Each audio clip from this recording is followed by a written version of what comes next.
Mes chers collègues, j'ai reçu de M. Christian Jacob et des membres du groupe Les Républicains une motion de renvoi en commission déposée en application de l'article 91, alinéa 6 du règlement. La parole est à Madame Isabelle Le Callennec.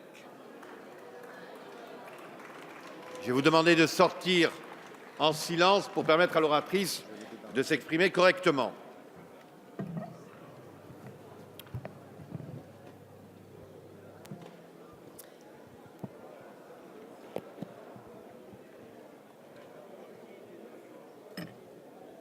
Merci de le faire de façon silencieuse. Madame la députée, vous avez la parole. Merci, Monsieur le Président. Mesdames les ministres, Madame la Présidente de la Commission des Affaires sociales, Monsieur le Président de la Commission des Affaires économiques, Messieurs les rapporteurs, en préambule, permettez-moi de noter que vous n'avez trouvé aucun argument à opposer à la motion de rejet de notre groupe. Sans doute vous réservez-vous pour les amendements de rejet des députés de votre propre majorité et sans doute vous réservez-vous pour essayer de convaincre ceux de votre majorité qui ne soutiennent toujours pas votre texte. Chers collègues, nous examinons une loi visant à instituer plus de liberté et plus de protection pour les entreprises et les actifs. Une loi qui génère les oppositions que l'on sait et les violences que, j'espère, sur tous ces bancs, nous condamnons. Une loi dont les chapitres devraient faire consensus. Je les rappelle. Refonder le droit du travail, donner plus de poids à la négociation collective, favoriser une culture du dialogue et de la négociation, sécuriser les parcours professionnels et construire les bases d'un nouveau modèle social à l'ère du numérique, favoriser l'emploi. À en juger par les slogans des manifestations organisées pour exiger le retrait de cette loi, ces objectifs ne sont toujours pas unanimement partagés dans notre pays. Il semblerait même que la lutte des classes fasse toujours recette au XXIe siècle. Pour ce qui vous concerne, Madame la Ministre, j'ai à l'inverse le sentiment que vous avez pris la mesure de la situation et recherché les voies et moyens d'enrayer la première des inégalités de notre pays. Je veux bien sûr parler du chômage. Pour mémoire, 6 millions de personnes sont inscrites en catégorie A, B et C, et c'est d'abord à elles que je pense, alors que s'ouvrent nos débats, 2 jours après le 1er mai, fête du travail.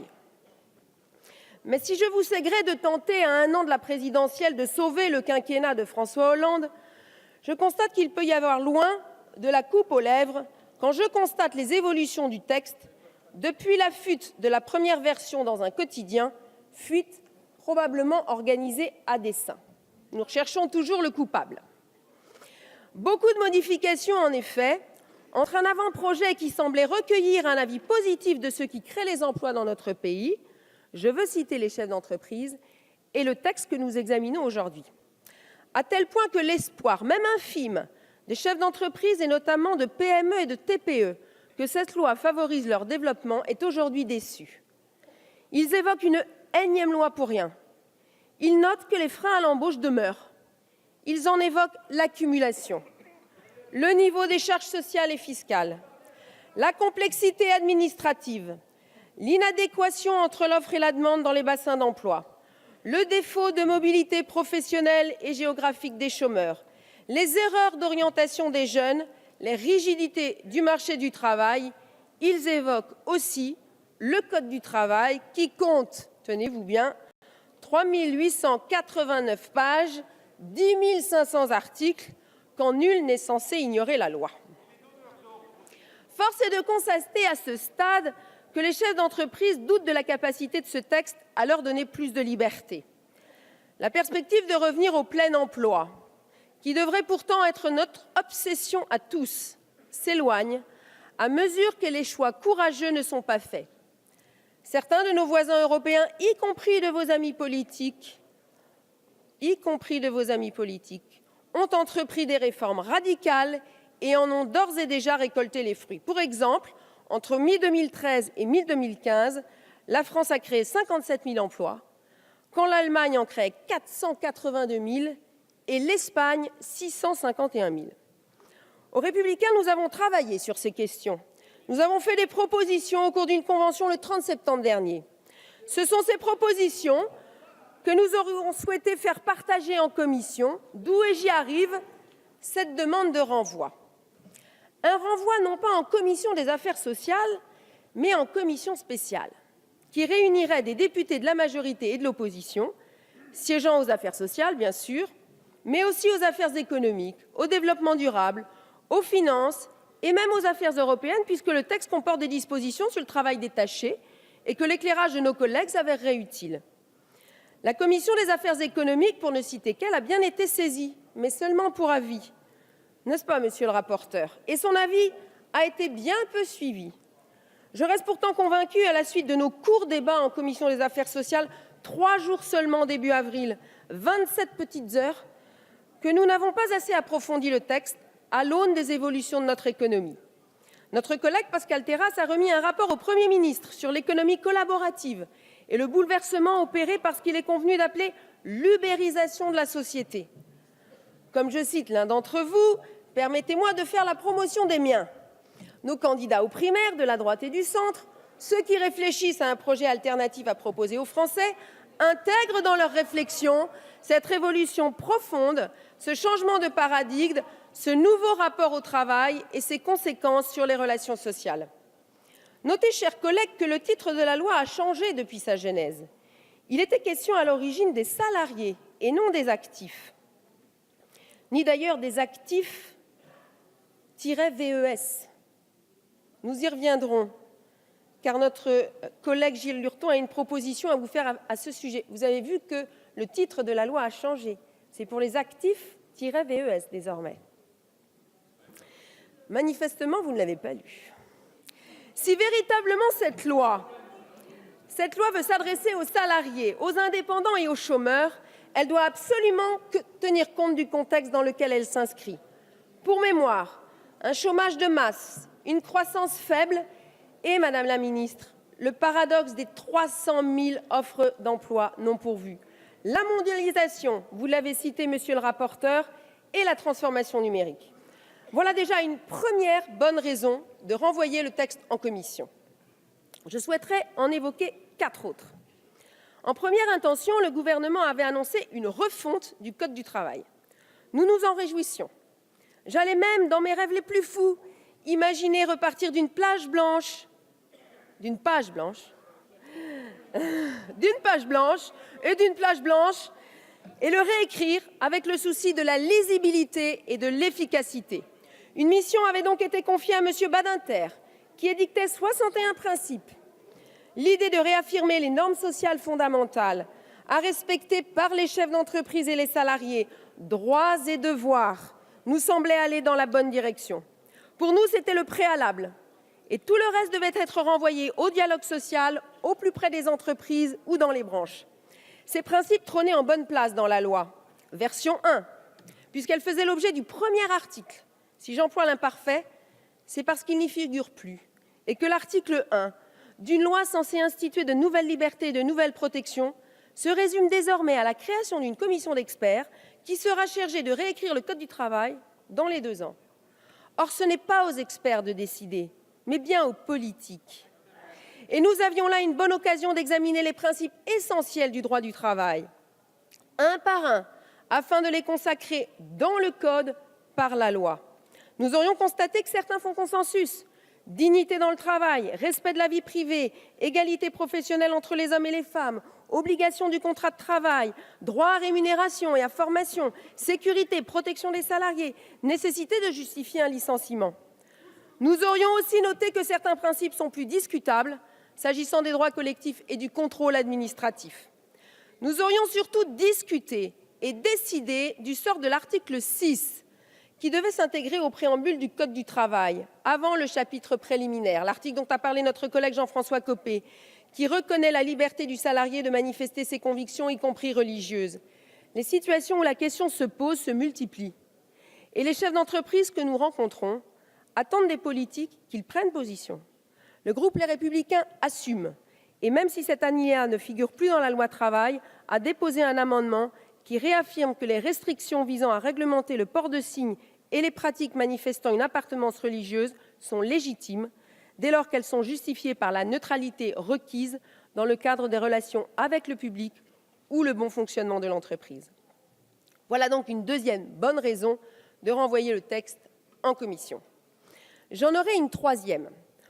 Au cours de nos débats en commission des affaires sociales, nous avons débattu de la redéfinition de l'architecture du dialogue social avec la primauté de l'accord d'entreprise que nous souhaitons et le nouveau rôle de la branche en tant que régulateur.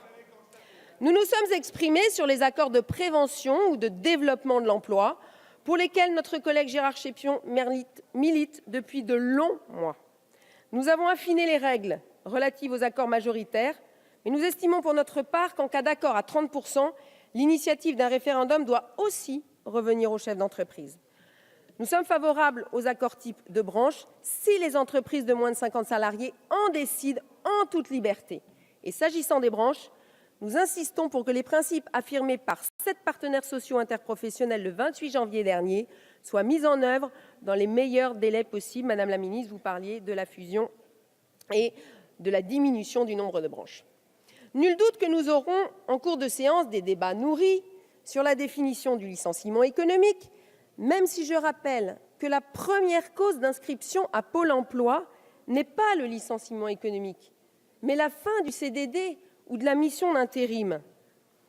Nous manifesterons certainement nos désaccords sur le mandatement ou encore la taxation des CDD, qui sont d'ailleurs déjà surtaxés.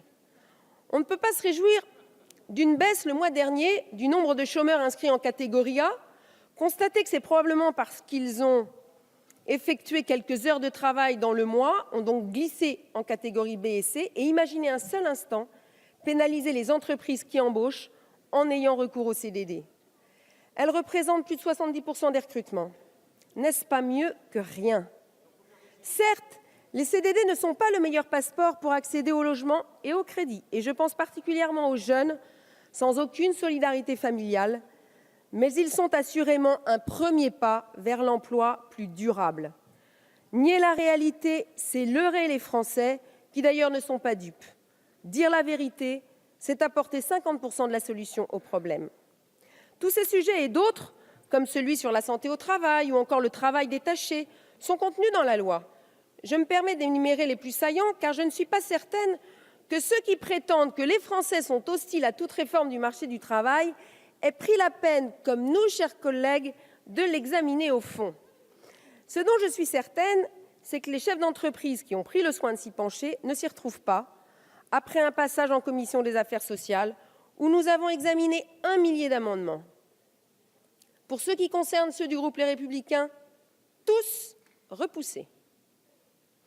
La séance qui s'ouvre aujourd'hui risque de fâcher encore un peu plus ceux qui, et ils sont de plus en plus nombreux, doutent de la capacité des hommes et des femmes politiques à prendre les bonnes décisions.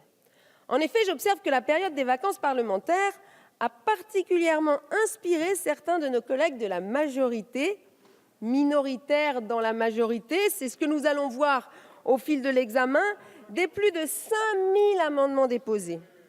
Des amendements qui s'éloignent encore un peu plus de l'esprit des 4 chapitres de la loi que j'ai rappelés dans mes propos liminaires. Des amendements que nous allons découvrir en séance, sans les avoir travaillés en commission, des amendements de fond, y compris des amendements du rapporteur, mais aussi du gouvernement.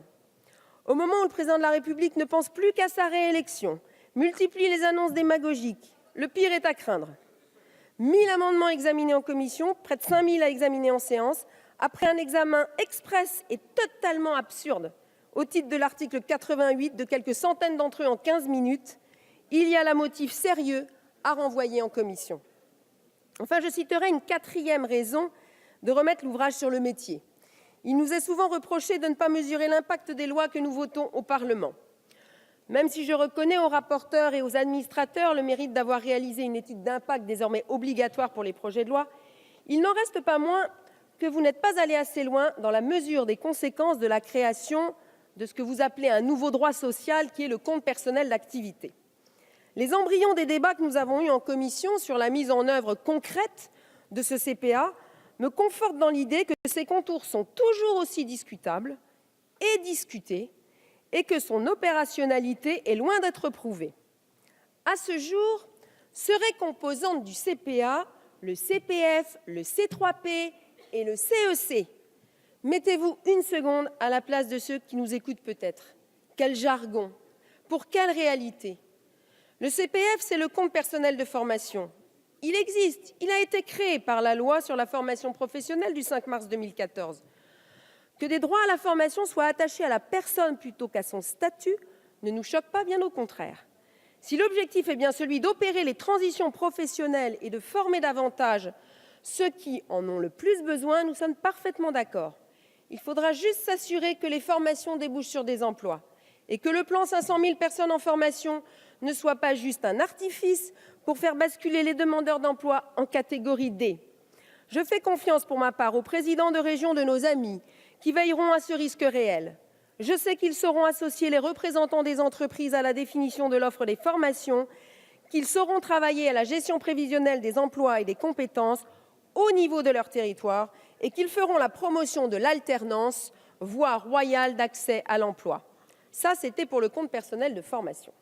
Le C3P, vous n'en avez pas beaucoup parlé, c'est le compte personnel de prévention de la pénibilité, créé par la loi du 20 janvier 2014 sur l'avenir du système de retraite.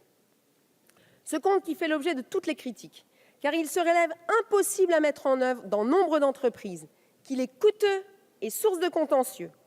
Le fait que des branches professionnelles, et non des moindres, je pense au bâtiment par exemple, continuent de se heurter à ce qui s'apparente à une véritable usine à gaz, est bien le signe que ce C3P ne passe pas l'épreuve du bon sens. Et les tentatives de concertation avec les partenaires sociaux ou autres missions d'accompagnement des branches n'y changent rien. Le plus raisonnable reste pour nous de sortir ce compte pénibilité du compte personnel d'activité et d'obtenir un moratoire sur son application. Ce qui ne signifie en rien d'abandonner un objectif que nous avons apparemment en partage, celui de la bonne santé des salariés au travail. Quand je dis que nous l'avons en partage, je rappelle que c'est bien la loi de novembre 2010 portant réforme des retraites, alors que Nicolas Sarkozy était président de la République et François Fillon Premier ministre, que les premières mesures consacrées à la prévention de la pénibilité ont été prévues, qui complétaient le dispositif de compensation. L'opposition d'alors ne l'avait pas voté. Le CPA, c'est donc le CPF, le C3P et le compte d'engagement citoyen. Si nous sommes les premiers à considérer que l'engagement citoyen doit être encouragé et valorisé dans notre pays, nous restons pour le moins sceptiques sur la liste des engagements énumérés pour figurer dans ce compte, loin d'être exhaustive. Nous nous interrogeons sur le type des droits ouverts. Seulement des droits à la formation? Est-ce ce que demandent ceux qui s'engagent? N'y a-t-il pas d'autres moyens de valoriser cet engagement, via des autorisations d'absence, par exemple? Autant de questions que nous n'avons pas suffisamment explorées, qui mériteraient de l'être dans ce texte ou dans celui qui nous est annoncé, sur la citoyenneté d'ailleurs. Si j'ajoute à cela la possibilité évoquée en commission et ici même tout à l'heure de la fongibilité potentielle de ces trois comptes, le souhait de nos collègues d'y ajouter à terme le compte épargne-temps et pourquoi pas les droits de l'indemnisation du chômage, vous admettrez, je le souhaite, qu'un renvoi en commission pourrait s'avérer très utile. En conclusion, j'espère... Oui, je vais vous libérer, comme il faudrait libérer le travail dans notre pays.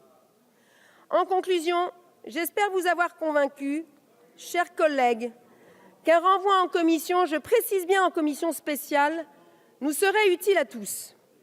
Nous pourrions même expérimenter à cette occasion une idée, dont je vous laisse retrouver l'auteur, qui consiste à voter les lois avec les décrets qui vont avec, parce que dans cette loi, pas moins de 100 décrets. Une raison supplémentaire de voter ce renvoi. Alors, chers collègues, vous qui doutez, vous qui vous opposez, vous qui voulez travailler plus et mieux, laissez-vous tenter par le vote de cette motion de renvoi en commission très spéciale. Je vous remercie.